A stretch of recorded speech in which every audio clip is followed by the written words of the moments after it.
গতকাল দেখলাম বিদ্যুৎ বিভাগ বাংলাদেশের পুলিশের সহযোগিতা চেয়েছে তাদের অফিসের নিরাপত্তার জন্য, এবং তীব্র লোডশেডিং, তীব্র গরম, মন্ত্রীদের বেফাস কথাবার্তা, অহেতুক যুক্তি, এসবের কারণে মানুষ বিক্ষুব্ধ হয়ে বিভিন্ন বিদ্যুৎ অফিসে হামলা চালাচ্ছে। এটা আমরা কোনোভাবেই সমর্থন করি না, এটা খুবই দুঃখজনক। তবে সরকারের দায়িত্বশীল পর্যায় থেকে আরো দায়িত্বশীল যুক্তি, মন্তব্য আসা উচিত, যে যুক্তি বা মন্তব্যের কারণে মানুষ বিক্ষুব্ধ হবে না। সত্যি কথা বলতে, বাংলাদেশের যে সরকারই আসুক, সব সরকারের একটা মূত্রদোষ হচ্ছে, বাংলাদেশে যদি কোনো সংকট দেখা দেয়, সেটা জ্বালানি হোক অথবা অন্য যে কোনো ক্ষেত্রে হোক, এরা এটা গোপন করতে চায়, প্রকাশ করতে চায় না, এবং এর মানে দোষ দিতে চায় যে অন্য কিছু, যে আমাদের কোনো দোষ নেই, এটা হচ্ছে না, অস্বীকার করে। এই যে যেমন বিদ্যুৎ মন্ত্রী বললো যে তারগুলো অনেক লম্বা, নষ্ট হয়ে গেলে সময় লাগে তোয়ালেতে নিতে। তারপরে প্রতিমন্ত্রী বললো যে না, জ্বালানির সমস্যা আছে।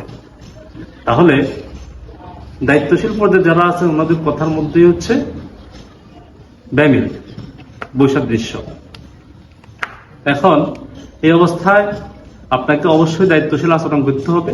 বাংলাদেশের মানুষ তো আর বিবেকহীন না, মানুষ তো আসলে কিছু বিষয় অন্তত বুঝে। আপনি এটা স্বীকার করে সময় চান এবং মানুষের থেকে সহযোগিতা চান।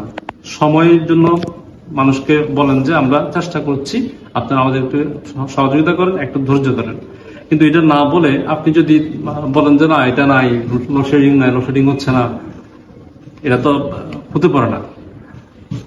বাংলাদেশের দায়িত্বশীল যারা আছেন, সরকারি দল বলেন, বিরোধী দল বলেন, সকল রাজনৈতিক পর্যায়ে সবাই বসে একটা সিদ্ধান্ত নেন, একটা কমিটি করেন, এবং এটা সমস্যা সমাধানের জন্য যে বিহিত করা দরকার সে বিহিত করেন, এবং সংবাদ সম্মেলনে বাংলাদেশের জনগণকে এটা আশ্বস্ত করেন যে হ্যাঁ, একটা সমস্যা আছে, আমাদের ঘাটতি আছে, আমরা এটা নিয়ে কাজ করছি, আশা করি খুব শীঘ্রই আমরা এটা থেকে উঠতে পারবো।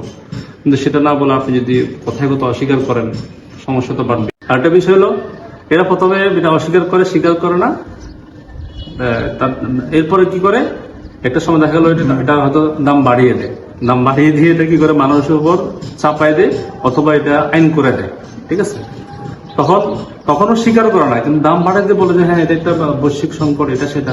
কিন্তু আপনি এটা স্বীকার করতে পারেন যে এটা জাতীয় সমস্যা, যে কোনো জাতীয় সংকট হতেই পারে। আপনি এটা স্বীকার করেন, স্বীকার করার পরে মানুষ তো এটা বুঝবে। স্বীকার না করে উল্টা কিছুদিন পর দেখা গেল আপনি দাম বাড়াই দিলেন, দাম বাড়াই দিয়ে এটা মানুষকে চাপা দিলেন, মানতে বাধ্য করলেন, একটু বা আইন করে দিলেন, তখন তো মানুষ বিক্ষিপ্ত হবে, ক্ষুব্ধ হবে। আমি এটা আশা করব যে অন্তত জনগণকে আশ্বস্ত করেন। আর একটা বিষয় হলো, এই যে বিদ্যুৎ মন্ত্রী যে এ নাকি 2001 সালে পরও ছিল, এটা আপনারা সবাই জানেন যে এ তখন আসলে বিএনপি সরকারকে ডুবাইছিল, ভালো করতে পারেনি। এখন একই মন্ত্রীকে দেওয়া হয়েছে, এখন তার কথাবার্তা এলোমেলো। তো এটা আমার মনে হয় যে আরো দায়িত্বশীল লোক দেওয়া উচিত। এটা আসলে যদি বলেন যে নির্দলীয় বললেও আমার মনে হয় যে আরো ভালো লোক দেওয়া উচিত। আমরা তো চাই যে বাংলাদেশটা ভালো চলো। অবস্থা। আর বিদ্যুৎ বিভাগের কথা কি বলবো, এরা মনে করেন সরকারের পক্ষ থেকে অর্থাৎ ওদের যে পরিমাণ লোডশেডিং দেওয়ার কথা, এরা আমার মনে হয় যে ইচ্ছে করেই আরো কয়েক ঘন্টা লোডশেডিং অজুহাত দেখায়, বিদ্যুৎ সরবরাহ কম দেয়, অর্থাৎ ওদের যাতে উৎপাদনটা একটু বেশি দেখানো যায়। এগুলো হচ্ছে এদের ঘাটতেরামি আর কি, যেটা না করলেই হয়।